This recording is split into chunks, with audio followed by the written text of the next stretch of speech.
work like damn. Give me some food for thought. Changing the pasta you had in your heart. Hey. What's going on, y'all? What's going on? It's your boy, Tyrell Clemens. I'm coming to you with my beautiful wife, Miss Wendy. It is time for us to give you a breakfast for your soul. Your food for thought. For thought on this Monday, Wendy. Monday. Look, it's a magnificent Monday. Magnificent, magical, motivational Monday. You know, I like alliteration and stuff. But look, I wanted to talk to y'all. Look, we watched a church service yesterday, a sermon, I should say. With a good old guy, I like him, Stephen Furtick, and he was talking about. He's my boy, man. I ain't never met him before. I've been to his church, but I ain't never met him. But I want to talk about one thing that I want people to understand that kind of came to us. We started talking about it after the sermon was over. You know, this quarantine, believe it or not, can be a blessing. I know a lot of y'all like, man, what you talking about? I ain't working, man. I'm staying up in this house all day long. What you talking about? It's a blessing. I'm ready to go back to work. I'm ready to go back to normal.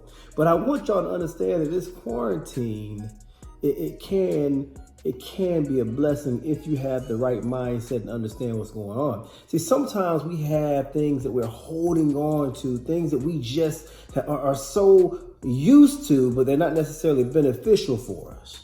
And sometimes God has to separate us from the things that we think we need in order for us to get to where we need to go. Sometimes it's things you think you need or things you want, but it's just a habit. And so sometimes you have to get broken from that thing. Let me break this thing down and why this quarantine is so beneficial. Because some of y'all used to go to the club every single Thursday, Friday, Saturday, and Sunday. You ain't got time to do your work like you're supposed to because you went to the club on Thursday, Friday, Saturday, and Sunday. Every weekend you're getting turned up. Every weekend you're doing things you shouldn't do. And you can't be as successful as you need to be because you're always turning up. You turning up because you go to the club every Thursday, Friday, Saturday, and Sunday. But this quarantine has put you in a position where you can't go to the club every Thursday, Friday, Saturday, and Sunday. So you are in a position that the thing that you thought you needed, the thing that you used to do all the time, you can't do it no more. And now you're more productive. What you about to say? I'm sorry. Some people, like, all they do is they're what you call workaholics. But they don't ever spend time with their families or their loved ones. But now this quarantine has made you, honestly, it's taking you out of work. You had to let your normal work schedule go. But it's allowed you to open up doors to building a relationship with your family. And so what you got to understand is if you watch this quarantine and view this quarantine in the correct light, you'll realize that sometimes what God will do is he will shut you down from your normal routine to realign you with him. Because maybe your normal is not what it needs to be. See, like sometimes you could be in a position where you work.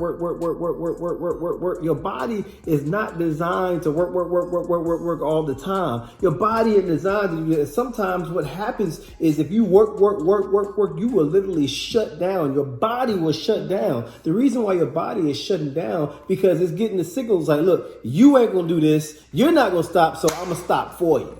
You're not going to stop working all the time, doing all this stuff, stressing yourself out. So if you're not going to stop, I'm going to stop for you. So God kind of did that with his quarantine. Like you're going to work, do all this stuff all the time. You're not going to stop. God can be like, you know what? I'm going to shut this thing down for you. As you say, a lot of people not just willingly going to just stop working. What? And I think one thing that stuck out to me is Furtick says, Pastor Furtick, is certain changes can't be embraced. They must be forced. And sometimes God has to do some extraordinary things or take extraordinary measures to make sure that you actually change, bring in that change. Let me give, I normally talk about this stuff in Bible study, but I'll tell it to you right now. In like 2015, man, God did some crazy stuff to me. He shut me down. I had stopped teaching Bible study. I stopped swag. I didn't want to do it anymore. I was too busy. I was working all the time.